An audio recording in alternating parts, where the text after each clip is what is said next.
तो लगातार देश की बहस जारी है और सवाल यह है कि क्या बीजेपी वाकई में सिर्फ एक पॉलिटिकल गिमिक जो है वो कर रही है।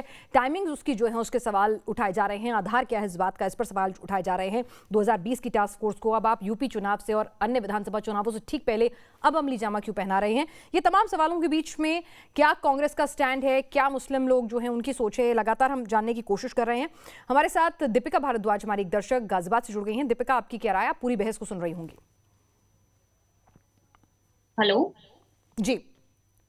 हाँ जी मैम, पहले तो मैं सरकार का लड़कियों की शादी की उम्र 18 से 21 कर दी है, तो उसका मैं बहुत बहुत धन्यवाद करना चाहती हूँ, क्योंकि इससे लड़कियों को और ज्यादा समय मिलेगा कि अपने भविष्य को और संवार पाए। और रही बात राजस्थान के मंत्रियों की, जो बात उन्होंने कही वो सरासर गलत है जी। कि ये गलत कानून है, ये काला कानून है, तो उनके बारे में मैं क्या कहूँ।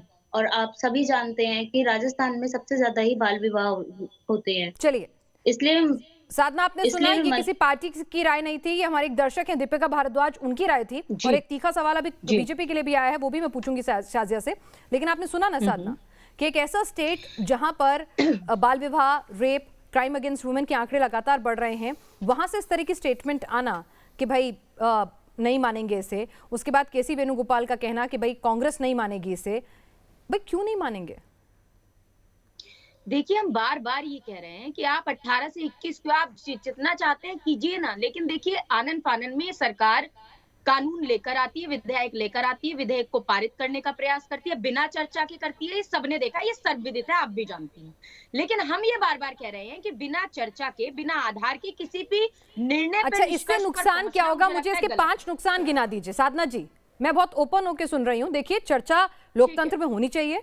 5 नुकसान इसके गिना दीजिए, फिर हमें भी समझ में आएगा ना कि भाई क्यों महिलाओं की उम्र जो है अगर 21 से 18 से 21 कर दी जाती है तो ऐसा क्या नुकसान हो जाएगा महिलाओं को, जरा समझाइए मुझे। नुकसान और फायदे की बात तब है जब हम किसी निराकरण और निष्कर्ष पर पहुंचे।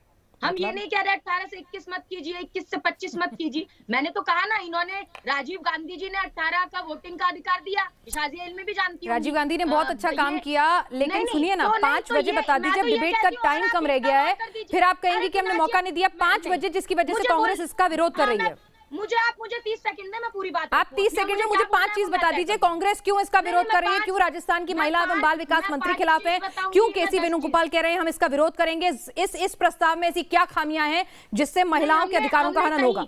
हमने कहीं ये नहीं कहा हम इसका विरोध करते हैं। पहली केसी वेणुगोपाल ने कहा हम इसका विरोध करेंगे। केशव वेणुगोपाल आप ही की पार्टी के नेता है।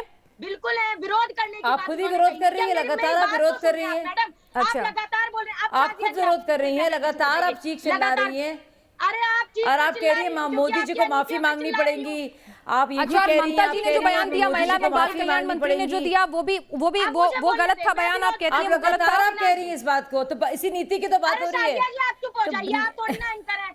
ये चित भी मेरी पट भी मेरी नहीं चलता। आप पहले माफी मांगिए कुलदीप सेंगर के कुकृत्य के लिए। अरे मुझे पहले ये तो बता दीजिए, कुलदीप सेंगर पे डिबेट नहीं है, डिबेट ये है कि 18 से 21 अगर कर रहे हैं तो ममता भूपेश को क्या आपत्ति है? राजस्थान की महिला एवं बाल कल्याण मंत्री को क्या दिक्कत है? केसी वेणुगोपाल को क्या दिक्कत है? बीजेपी को गाली दे लीजिए, कोई दिक्कत नहीं है, आप विपक्ष, आपका हक बनता है। लेकिन महिलाओं के सुधार के लिए अगर कुछ हो रहा है उसमें खराबी क्या है ये तो समझा दीजिए। कृषि कानून में आप खराबी समझा रहे थे ना, ऐसे समझाइए मुझे। सुनने के लिए बैठी हैं तो सुनिए। बिल्कुल सुनाइए, अगले 30 सेकंड आपके। ठीक है, आप सुनिए।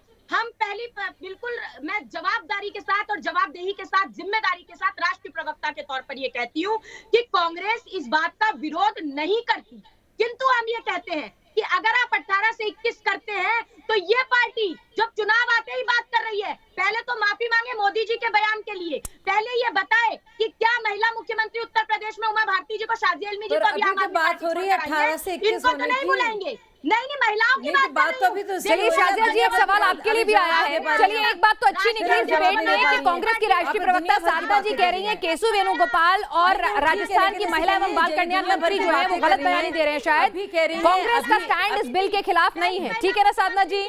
ठीक है ना साधना पहले जी? मैं जवाब दे दूं जी, पहले शाजिया जी, एक सवाल आपके लिए भी आया है कि जब मोदी सरकार इतने ज्यादा रिविजनली वाले फैसले लेती है, आप ये बताइए, आप बहुमत में हैं, तो जब बात होती है कि सदन के भीतर 33% आरक्षण की, शाजिया जी एक सवाल आया है दर्शक का कि 33% आरक्षण जब आप बहुमत में हैं तो वो लागू क्यों नहीं करवा देते हैं? सबसे पहले मैं जवाब दूंगी जी, सबसे पहले मैं जवाब दूंगी।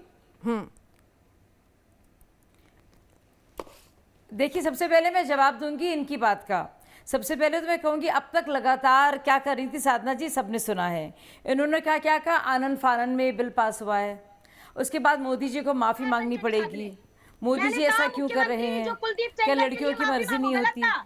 और क्या लड़कियां खुद से, तो ये और एक बच्चे भी नहीं बता पाए। दूसरी बात, महिला आरक्षण की बात है, ये सारी की सारी यूपीए की। अरे फिर से आप चीख रही हैं, अरे आप फिर से चीख रही हैं। आप नहीं चीखिए, आप ना चीखिए प्लीज। आप क्यों इतनी कंफ्यूज हैं? आप इतनी कंफ्यूज क्यों हैं? आप इतनी कंफ्यूज क्यों हैं मैडम? मैडम आप इतनी कंफ्यूज क्यों हैं? क्या पता नहीं क्या बोल रही हैं, आपको खुद पता ही नहीं। शाजिया जी, आपके फरिश्तों, शाजिया जी आप क्या बोल रही हैं? शाजिया जी, एक सवाल आपके लिए भी आया है, साधना जी का कंफ्यूजन दर्शकों को भी दिख रहा है, लेकिन एक सवाल आपके लिए भी आया है, उसका भी जवाब मैं चाहूंगी आपसे इस डिबेट में। वक्त की कमी है। एक दर्शक ने सवाल पूछा है कि जब बहुमत की सरकार में बड़े बड़े कानून पास हो जाते हैं, बात कर रही हैं जी, आपने महिला जी, तो वो क्यों नहीं? जी, क्योंकि मैं पर्सनली बताऊं, मेरी सोच है, जो मेरी सोच है। हालांकि मैं ये जानती हूं कि यूपीए के ही सारे जो दल हैं, चाहे वो आरजेडी हो, चाहे उनकी सारी समाजवादी पार्टी हो, उन्होंने इसकी हमेशा मुखालफत की है, हमेशा ही हमेशा।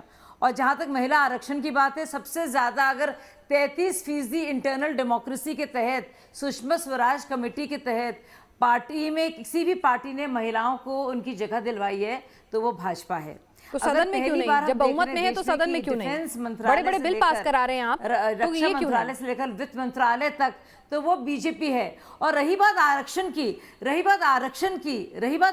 की, तो आपको लगता है कि आपको लगता नहीं जरूरी है कि हम लोग महिलाओं के लिए सारी सुविधाएं पैदा करें, बजाय ये कि आरक्षण दें, और ताकि आरक्षण के जरिए भी वही नेता अपनी नहीं, ये तो आपने अब साधना जी वाली बात कर दी कि पहले रोजगार दिलाइए फिर शादी की उम्र बढ़ाइएगा। वही रास्ता है?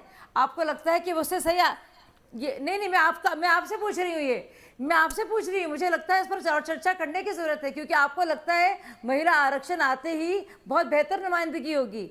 आपने कितनी बार देखा होगा जब आरक्षण होता है तो कौन? वर्तिका जी से ले लेते हैं, चलिए वर्तिका जी से इसका जवाब लेते हैं, क्योंकि वर्तिका जी एक न्यूट्रल यहाँ पर हमारे साथ एक्सपर्ट हैं। वर्तिका जी, यहाँ पर क्या आपको लगता है पॉलिटिक्स है कि जब सदन के भीतर महिला आरक्षण की बात हो, जो कहा जाता है कि पहले उनका उत्थान कराइए, उनको प्रोग्रेसिव बनाइए, माहौल पैदा कीजिए, फिर देंगे, और जब 18 से 21 में आप उतने प्रोग्रेसिव हो सकते हैं और महिला सशक्तिकरण की बात करते हैं, और सदन के भीतर जाते के साथ हर पार्टी का स्टैंड एकदम चेंज हो जाता है, उसमें बीजेपी भी है।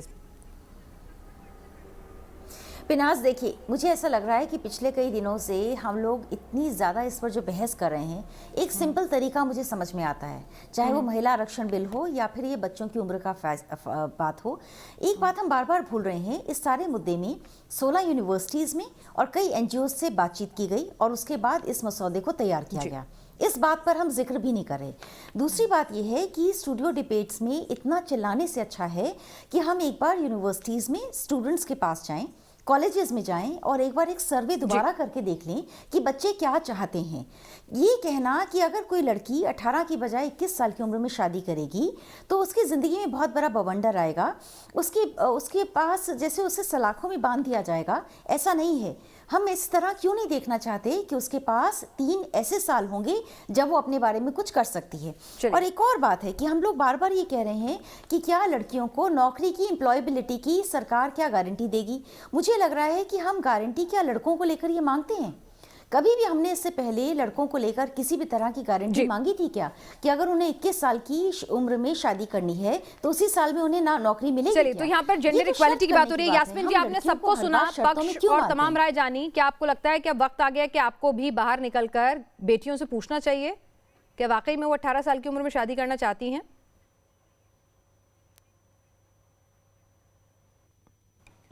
पूछ लीजिएगा, मेरे ख्याल से जवाब आपको ज्यादा नहीं, बेहतर 16 मिल जाएगा। एनजीओस की सिर्फ टिप्पणी है, यूनिवर्सिटीज यूनिवर्सिटीज की में टिप्पणी है, पूछने जैसे से वर्तिका जी ने आपको बताया, फर्क नहीं पड़ेगा। ये हवा में नहीं हुआ है फैसला, घरों में भी एक्सपर्ट्स जाके कमेटी है। वही तो प्रॉब्लम है।